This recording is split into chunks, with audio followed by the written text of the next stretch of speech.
আল্লাহ নবী বললেন, ফাতেমা তুমি নবীর মেয়ে হওয়ার কারণে আল্লাহ তোমাকে জান্নাত দেবে, এইটা কখনো মনে করো না মা। জান্নাতে যদি যাবার চাও তাহলে জান্নাতের আমল করে তোমাকে জান্নাতে যেতে হবে।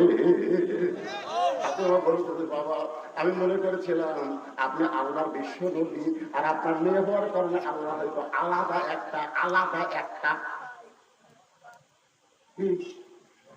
আলাদা একটা সুযোগ দেখেন। নবীর মেয়ে বলতে আপনি বিশ্ব নবী আর আপনার মেয়ে, আল্লাহ আলাদা একটা সুযোগ দিবি না? আল্লাহ রাসূল বললেন, ফাতেমা জান্নাতে যদি যাবার চাও জান্নাতের আমল করে জান্নাতে যেতে হবে। ফাতেমা বললেন, বাবা তাহলে জান্নাতের আমল কি? আল্লাহ রাসূল বললেন, নামাজ, রোজা, বিয়ে হলে স্বামীর কথা মতো চলা, আর সতীত্বের হেফাজত, পর্দা করা। ফাতেমা নামাজ সবসময় পড়া লাগবে না, 24 ঘন্টায় 5 বার বন্দি হবে। রোজা সবসময় করা লাগবে না, সারা বছরে 1 মাস রোজা থাকলে হবে। স্বামীর খেদমত সবসময় করা লাগবে না, বিয়ে হওয়ার পরে স্বামীর খেদমত করা লাগবে। বিয়ের আগে কোনো খেদমত নাই, তোর কোনো কথা ঠিক কি না? আর আমাদের সারা শাড়িগুলো পার করতে বিয়ের আগে 14 ফেব্রুয়ারি পালন করে, তোর কোনো কথা ঠিক না। আর সতীত্বের হেফাজত করাটা ফাতেমা এইটার কোনো সময় নাই, এটা সব সময় আমল করা লাগবে। ও ফাতেমা তুমি যদি পর্দা নিষে হতে পারো বাকি 3টা আমল আল্লাহ তোমার প্রতি সহজ করে দেবে।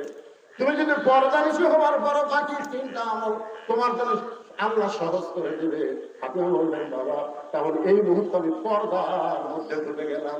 আপনি বলেন তো পর্দার মধ্যে যদি মোস্তাকের বউ থাকতো তাহলে বাংলাদেশের কোন সাংবাদিক কেউ ধরতো? এই যে বুড়া মোস্তাক বেশি ইংলিশ বিয়ে করে কথা কর না কেন? একটা বুড়া মোস্তাক বিয়ে করে চিংড়ি, ওই চিংড়ি যদি বোরকার মধ্যে রাখতো, সবসময় পর্দার মধ্যে রাখতো, তাহলে সাংবাদিক দেখো পর্দার মধ্যে বুড়ি না ছুড়ি কেমনি বুঝবি? শালা বুড়া বয়সে বিয়ে করতে আবার পর্দা করে লাগবে, ধরা খাতে বলে কথা বল না।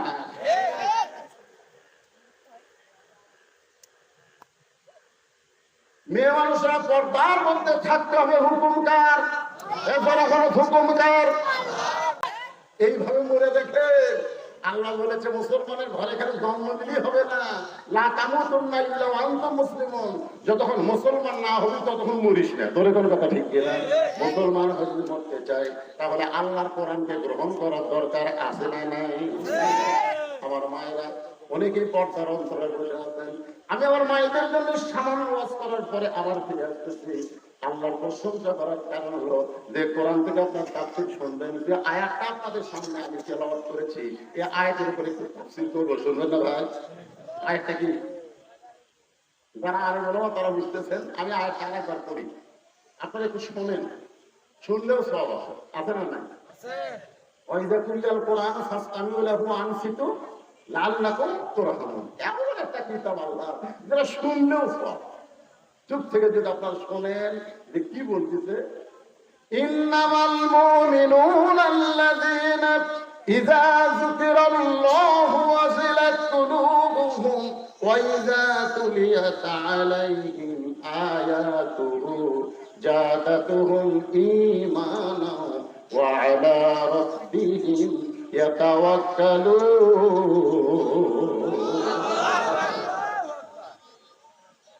এমন ভাবে ফাতেমা পর্দার মধ্যে ঢুকে গেল, এমন ভাবে আসরের নামাজ পড়ে, জোহরের নামাজ পড়ে আল্লাহ রাসূল ফাতেমার বাড়ি গেছে। তার বাড়ি দরজার কাটতেছে, ফাতেমা ফাতেমা দৌড়ে এসে দরজার টানতেছে। রাসূল বলে, ফাতেমা দরজা খুলে দেয়। ফাতেমা বলে, বাবা আমি এখন পর্দার ভিতরে নাই, মানে আমার শরীরে এমন একটা কাপড় আছে যে কাপড়টা পুরো শরীর ঢাকতে পারেনি, আমি পর্দার ভিতরে নাই, এই জন্য আপনার জন্য দরজা খোলা যাবে না।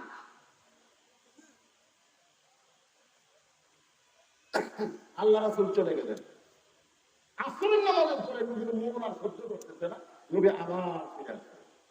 এসে বললেন, ফাতেমা একটু দরজা খোলো। ফাতেমা বলতেছে, বাবা আপনাকে ধৈর্য নেয়, আমার পরনে এমন একটা কাপড় আছে যে উপর দিকে ঢাকতে গেলে নিচের দিকে দাঁড়া হয়, নিচে ঢাকলে উপর থেকে উপর থাকে না। এইরকম অবস্থায় বাবার জন্য দরজা খুলতে আমি স্মরণ পাই। সঙ্গে সঙ্গে আল্লাহ নবী একটানে গায়ের চাদর খুলে বললেন ফাতেমা জানলার কাছে আয়। ফাতেমা যখন জানলার কাছে ওই চাদরটা দিয়ে বললেন মা এই চাদরটা দিয়ে তোর শরীর ঢাইকা তোর বাবার জন্য দরজা খুলে দে। ফাতেমা বাবার জন্য দরজা খুলে দিল। নবী তাকায় দেখে ফাতেমা কেমন একটা ঘোমটা টানছে, ফাতেমার মুখটা পর্যন্ত দেখা যায় না। রাসূল বললেন ফাতেমা কয়েকজন ব্যক্তির কাছে পর্দা করা লাগবে না, তার মধ্যে একটা হলো তোমার বাবা। এইভাবে মুখ ঢেকে আছো, তোমার মুখটাও আমি দেখতে পাই না। ফাতেমা বলতেছে বাবা আমার মুখটা দেখলে আপনার বড় কষ্ট হবে বাবা, আপনি আমার মুখটা দেখেন না। রাসূল বলে মা তোর মুখটা না দেখলে সামনে দেন একটু দেখতে চাই। সঙ্গে সঙ্গে ফাতেমা যখন ঘুমটা একটু থাম দেয়, রাসূল তাকায় দেখে ফাতেমার চোখের নিচে কালিমা পড়ে গেছে। আল্লাহ নবী বলে ফাতেমা তোর চোখের তলে মনে হয় তুই সুরমা দিয়েছিস মা। ফাতেমা বলে বাবা এমন একটা গরিব আলীর সঙ্গে আমার বিয়ে দিছে, ঠিক মতো সংসার চালাবার পারে না, আর কয়েকদিন হলে আমার খাবার নাই, আমার পরনের ঠিক মতো কাপড় নাই, আপনার চাদর পরে আপনার জন্য দরজা খুলতে হয়। রাসূল বললেন ফাতেমা বাল তুসিরুনাল হায়াতাদ দুনিয়া ওয়াল আখিরাতু খায়রু ওয়া আবকা।